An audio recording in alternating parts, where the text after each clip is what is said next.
Hello everyone, welcome back. तो जैसे हमने कल डिस्कस किया था कि बैंक निफ्टी के लिए जो अपसाइड का इम्पोर्टेंट लेवल है 885, बैंक निफ्टी ने हार्डली उससे 20 to 25 रुपीज़ अपसाइड से ही रिवर्सल ले लिया।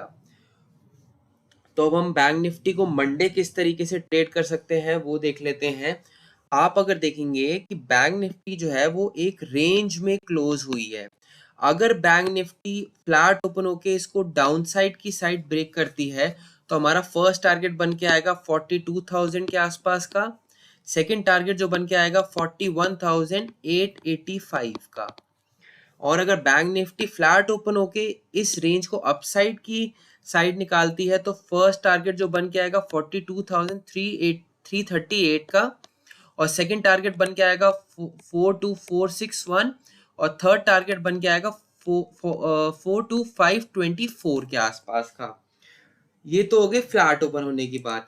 बट अगर in case bank Nifty gap down open होती है इसके आसपास 41,885 के आसपास, और अगर हमें ऐसी हैमर कैंडल दिखती है या डोमिनेंट ग्रीन कैंडल दिखती है, क्योंकि डोमिनेंट कैंडल का जो इन्फ्लुएंस होता है वो मार्केट में काफ़ी ज़्यादा होता है। क्योंकि आप देखेंगे ये जो डोमिनेंट कैंडल बनी इसके अंदर वॉल्यूम्स भी काफ़ी आई थी, मतलब सेलर्स ने जो है एग्रेसिवली अपनी पोजीशंस बनाई थी। और जैसे ही इसका लो ब्रेक हुआ हमारा जो स्टॉप लॉस हो जाता है वो हो जाता है ओपनिंग प्राइस। तो जैसे ही इसका लो ब्रेक हुआ हमें 1:1 का रेशियो इजीली मिल जाता है।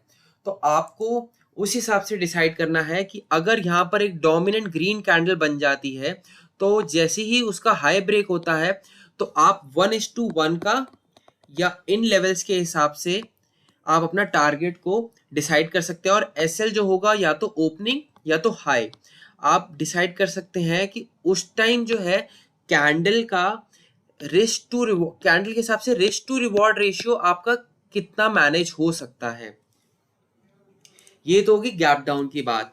बट अगर in case bank Nifty gap up open होती है 524 या 461 के आसपास तो आपको यही देखना है कि ऐसी अगर कोई रेड कैंडल बनती है या हैमर कैंडल बनती है, इन्वर्टेड हैमर कैंडल बनती है, तो हमें उसका लो ब्रेक होते के साथ ही हम हमारे जो टारगेट्स जो हमने लेवल्स मार्क कर रखे हैं हम उनके लिए जा सकते हैं।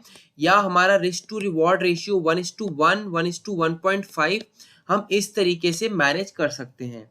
और हमारा जो एसएल हो जाएगा वो इस कैंडल का हाई के आसपास का हो जाएगा। अब हम निफ्टी को देख लेते हैं। अगर निफ्टी के अंदर आप देखेंगे तो वन डे पर अगर आप देखेंगे तो निफ्टी ने एक काफी अच्छा जो है अपने एक स्विंग का ब्रेकआउट दिया है, आप देखेंगे इधर। और वॉल्यूम्स भी काफी अच्छी हैं। तो अगर निफ्टी फ्लैट ओपन होके अपने हाई को निकालती है तो हमारा फर्स्ट टारगेट बन के आएगा 464, सेकंड टारगेट 544 और थर्ड टारगेट बन के आएगा 608 के आसपास का। बट अगर in case Nifty gap up open हो जाती है इस लेवल के आसपास या इस लेवल के आसपास या इस लेवल के आसपास, तो वही डोमिनेंट कैंडल का कॉन्सेप्ट या हैमर या इन्वर्टेड हैमर का कॉन्सेप्ट हम यूज करेंगे, जिसके हिसाब से हम अपना टारगेट जो है मार्क कर लेंगे।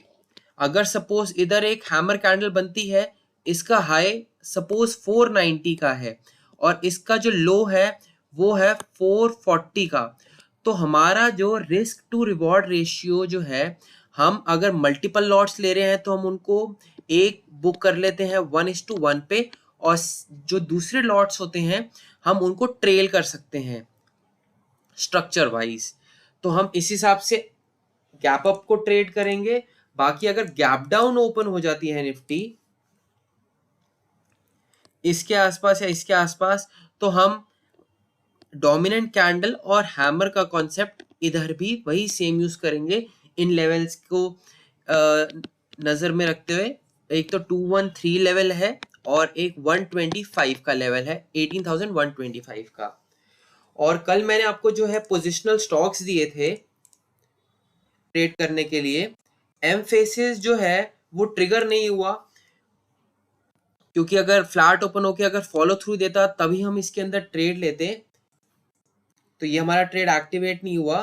आप अगर गुजरात गैस को देखेंगे, गुजरात गैस ने काफ़ी अच्छा हमें जो है मूव दिया है, अराउंड 3% का आज मूव दिया है। तो इसके अंदर हमें काफ़ी अच्छा मूव मिल गया। हमारा जो टारगेट है हार्डली 5 रुपीज़ से रहता है इसमें।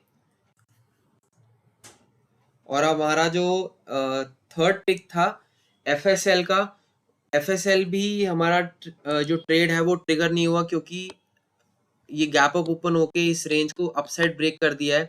अब हमारा जो अगर एसएल हम लेके चलेंगे तो हम 104 का एसएल लेके चल सकते हैं, और हमारा टारगेट जो बन के आएगा 111, और सेकंड टारगेट जो बन के आएगा 1114.5 के आसपास का, क्योंकि वॉल्यूम्स काफ़ी अच्छी हैं और काफ़ी देर यहाँ पे कंसोलिडेशन होके आज जैसे कि यूएस के अंदर टेक स्टॉक्स ने काफ़ी अच्छा परफॉर्म किया है, तो ये भी काफ़ी अच्छा परफॉर्म कर सकता है।